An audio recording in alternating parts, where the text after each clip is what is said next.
नमस्कार दोस्तों, मैं सोनम जैन और आप सभी देख रहे हैं एस टी सोनम चैनल पर आप सभी का स्वागत है। दोस्तों, आज की कहानी है देवरानी जी बहुरानी नहीं नौकरानी बनने के लिए तैयार हो जाइए। भाग 12। यदि आप सभी को मेरे द्वारा लिखी गई ये कहानी पसंद आए तो चैनल को सब्सक्राइब कर लीजिएगा और पास में जो बेल आइकन का बटन है उसे प्रेस करना बिल्कुल ना भूलें, क्योंकि उसी से मिलेंगी आप सभी को मेरी आने वाली हर कहानी की नोटिफिकेशन। कहानी पसंद आने पर वीडियो को लाइक कर दीजिएगा, क्योंकि आप जानते हैं जब आप करते हैं वीडियो को लाइक तो मुझे मिलती है नई नई कहानियाँ लिखने के लिए प्रेरणा। और हाँ, कहानी को अपनों के साथ शेयर जरूर कीजिएगा, जैसे कहानी ज़्यादा से ज़्यादा लोगों तक पहुँच सके। तो चलिए कहानी शुरू करते हैं। जब वंदना गोपाल को विनीता और शोभा के बारे में सच बताती तो गोपाल वंदना पर ही गुस्सा हो जाता, और उसके बाद शोभा वंदना से कहती कि तुम अभी के अभी भाभी से माफ़ी मांगो और इस बात को ख़त्म करो। तब वंदना ने कहा, माफ़ी और इनसे मैं कभी नहीं मांगूंगी।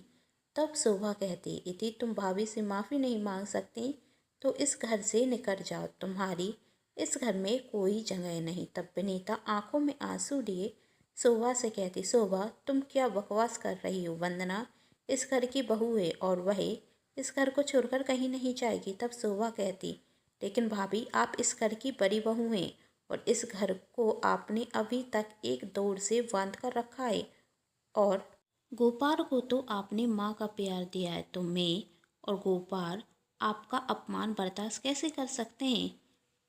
कि क्यों गोपाल, मैं गलत कह रही हूँ? क्या वंदना को भाभी से माफ़ी नहीं मांगनी चाहिए?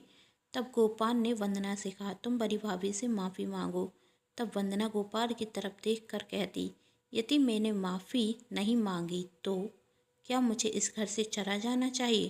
गोपाल ने इस बात पर वंदना को कोई जवाब नहीं दिया। तब वंदना ने कहा, आपकी खामोशी ही मुझे जवाब दे रही है।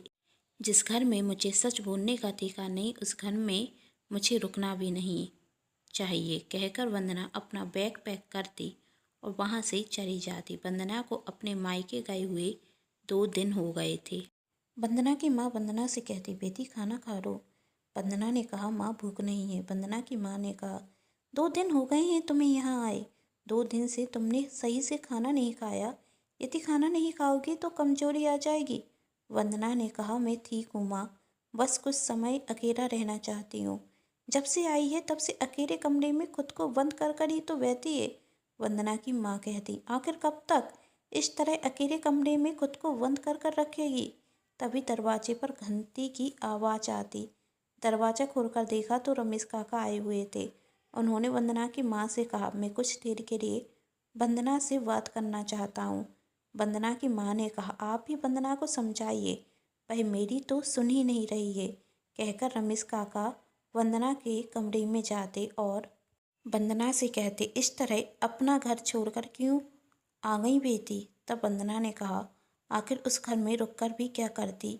जिसका हाथ पकड़कर उस घर में गई उसने तो मुझसे रुकने के लिए भी नहीं कहा, पर उसने तुमसे जाने के लिए भी नहीं कहा था। रमेश काका ने कहा, पर जब मैं जा रही थी तब तो वह खामोश था, और क्या उनका अधिकार नहीं था मुझे रोकने का? वंदना ने रमेश काका से पूछा। रमेश काका कहते, अधिकार का अर्थ तो वह जानता ही नहीं बेटी, और अपनी भावनाएं प्रकट करना उसे आता भी नहीं। भोरा है ना, यदि अपनी भावनाएं प्रकट करना उसे आता तो तुमसे रुकने के लिए जरूर कहता, क्योंकि वह तुमसे बहुत प्यार करता है और तुम भी तो उससे बहुत प्यार करती हो ना, इसलिए तो खुद को एक कमरे में बंद कर कर बैठी हो। हाँ, करती हूँ मैं उनसे प्यार, इसलिए तो अभी तक उस घर में रुकी हुई थी जिस घर में सिर्फ धोखेबाज इंसान ही रहते हैं। लेकिन अब दम घुटने रखा है मेरा उस घर में, अब मैं उस घर में और नहीं रह सकती। तो गोपाल के बिना जी लोगी अपनी जिंदगी? आज तुमने मुझे गलत साबित कर दिया बेटी। रमेश काका ने कहा, मैंने तुम्हारी शादी गोपाल से इसलिए कराई थी क्योंकि मुझे विश्वास था कि तुम गोपाल को उसकी भाभी की बंदिशों से बाहर निकाल दोगी। तुम खुद कहती थी ना कि तुम ना ही किसी के साथ गलत करती हो और ना ही किसी के साथ गलत होने देती हो, फिर आज तुम इस तरह गोपाल को छोड़कर कैसे आ गई, जबकि तुम जानती हो कि उस घर में उसके साथ सिर्फ और सिर्फ गलत हो रहा है। तब वंदना ने कहा, मैं गोपाल का साथ दूं भी तो कैसे? वह खुद अपनी भाभी का ऐसे चेहरा देखना नहीं चाहते। मैंने उनसे कहा था, लेकिन उन्होंने मेरी एक बात पर विश्वास नहीं किया। उन्हें तो अपनी भाभी पर अंधा विश्वास है। यदि इंसान खुद अपनी मदद करना नहीं चाहता तो दूसरे उसकी क्या मदद करेंगे। सच कहा बेटी तुमने, रमेश काका ने कहा, लेकिन उसके लिए उस इंसान को भी तो पता होना चाहिए कि उसके साथ गलत हो रहा है। वही तो भोरा है। विनीता को अपनी माँ समझता है। जब वह 10 वर्ष का था तो उसके माता पिता का देहांत हो गया था। उसके बाद विनीता के आने के बाद उसने अपनी भाभी को माँ का दर्जा दिया। हम सबको यही रखने रखा कि विनीता गोपाल को अपनी बेटी की तरह ही प्यार दे रही है। मैं उसकी तरफ से निस्फिक्र हो गया था, लेकिन धीरे धीरे मुझे उसकी असलियत समझ में आने लगी। लेकिन तब तक बहुत देर हो चुकी थी, क्योंकि गोपाल अपनी भाभी को अपनी माँ समझता था और उनके विरुद्ध एक शब्द नहीं सुन सकता था। फिर मैंने सोचा गोपाल के छोटे भाई की शादी होगी तो कम से कम छोटी भाभी तो उसका ख्याल रखेंगी।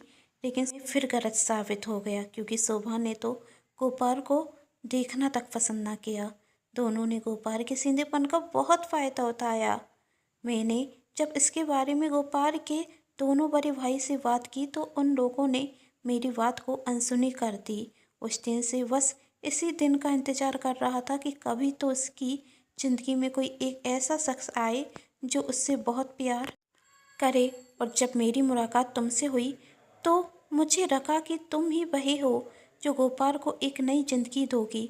तुम होशियार हो, उसे उसकी भाभी का सच बताओगी। मुझे लगा था कि तुम कभी भी गोपाल का साथ नहीं छोड़ोगी, पर मैं नहीं जानता था कि मैं तुम्हारे बारे में गलत सोच रहा था। तुमने तो गोपाल का साथ एक पल में छोड़ दिया। तब वंदना ने कहा, मैंने गोपाल का साथ कभी नहीं छोड़ा। तो फिर आज यहाँ क्या कर रही हो बेटी?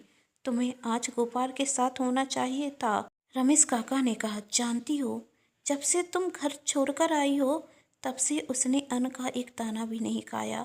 और उस घर में कोई भी ऐसा नहीं कि उसे मना कर खाना खिला सके।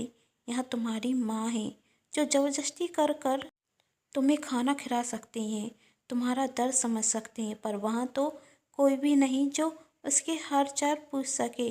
वह सच में तुमसे बहुत प्यार करता है, बस कह नहीं पाता। जानती हो, जब मैं उससे मिलने के लिए गया तो उसने मुझसे सिर्फ एक ही सवाल पूछा, वंदना जी कैसी हैं? आपकी उनसे बात हुई?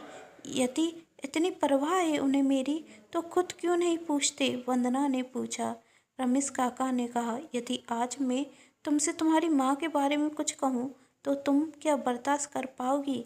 नहीं ना, तो गोपाल भी नहीं कर सका। बस फर्क इतना है कि तुम्हारी माँ तुमसे सच में प्यार करती है, उन्हें तुम्हारी परवाह है, लेकिन गोपाल की भाभी सिर्फ दिखावा करती हैं। रमेश काका आखिरी में कहते, मेरा कर्तव्य था तुम्हें समझाना, बस इतना और कहूँगा, गोपाल तुम्हारे बिना ज़्यादा दिन जी नहीं पाएगा। कहकर रमेश काका वहाँ से चले जाते और वंदना की आंखों से झरझर आंसू बहने लगते। तभी वंदना की माँ आती और कहती, क्या हुआ बेटी? वंदना ने कहा, कुछ नहीं माँ, बस अब मैं अपनी ससुराल जा रही हूँ। कहकर वंदना अपनी ससुराल जाती है और विनीता से माफ़ी मांगती और मन में निश्चित कर लेती कि अब मैं गोपाल के साथ कुछ भी गलत नहीं होने दूंगी। इस घर के हर एक सदस्य के चेहरे से नकाब हटा दूंगी। सोचते हुए वंदना गोपाल के पास जाती और गोपाल से कहती, सॉरी गोपाल जी, मैंने आपका दिल दुखाया है ना, मुझे माफ़ कर दीजिए। तब गोपाल ने वंदना से कहा, नहीं वंदना जी, माफ़ी तो मुझे आपसे मांगनी चाहिए, क्योंकि गलती तो मेरी थी। मुझे आपसे इतने गुस्से में बात नहीं करनी चाहिए थी, लेकिन मैं क्या करूं? वंदना जी, यदि भाभी के बारे में कोई कुछ कहता है तो मुझसे बर्दाश्त नहीं होता, और आप तो मेरी भाभी पर आरोप लगा रही थी। यदि आपको कोई शिकायत है तो मुझसे कीजिएगा, भाभी से नहीं। और मुझसे वादा कीजिए कि आप मुझे छोड़कर कभी नहीं जाएंगी। वंदना ने गोपाल से वादा किया कि अब मैं आपको छोड़कर कहीं नहीं जाऊंगी, पर मेरी एक शर्त है। गोपाल ने कहा, क्या वंदना जी? यही कि आप अभी के अभी खाना खाएंगी। मुझे रमेश काका ने बताया है कि जब से मैं गई हूँ आपने खाना नहीं खाया, और आज के बाद आपने ऐसा किया ना तो मैं आपसे बहुत गुस्सा हो जाऊंगी। वंदना गोपाल को खिलाते हुए कहती। तब गोपाल ने कहा, नहीं, पहले आप खाइएगा। गोपाल की आंखों में अपने लिए प्यार देखकर वंदना की आंखों में आंसू आ जाते। तब गोपाल ने कहा, अब आप क्यों रो रही हैं? अब तो सब ठीक हो गया ना? तब वंदना कहती, हाँ गोपाल जी, अब सब ठीक हो जाएगा और ये तो खुशी के आंसू हैं और रोने का वक्त तो हमारे दुश्मनों का आ गया। हे वहाँ दूसरी तरफ शोभा विनीता से कहती, भाभी आखिर उस वंदना को आपसे माफ़ी मांगनी पड़ी, आपकी जीत हो गई। तब विनीता ने कहा, नहीं, वही वंदना इतनी आसानी से हार मानने वाली नहीं है। जरूर इस घर में आने के पीछे उसका कोई और मकसद है। यदि वही लौट कर आई है तो उसके दिमाग में कुछ तो चल रहा होगा। इतनी आसानी से तो वही माफ़ी मांगेगी नहीं। इस माफ़ी के पीछे उसकी कोई तो चाल जरूर होगी, लेकिन क्या क्या करेगी वंदना, जानना चाहते हैं तो कहानी के साथ बने रहिए और कहानी का अगला भाग जरूर देखें, जिसके लिए कर लीजिए चैनल को सब्सक्राइब, क्योंकि जब भी मेरे कराऊँ कहानी का नया भाग तो आप सभी को पता चल सके। यदि आप सभी को मेरे द्वारा लिखी गई ये कहानी पसंद आ रही है तो अपनों के साथ शेयर जरूर कीजिएगा, जिससे कहानी ज़्यादा से ज़्यादा लोगों तक पहुँच सके। वीडियो को लाइक कर दीजिएगा और चैनल को सब्सक्राइब करना बिल्कुल ना भूलें। Thanks for watching.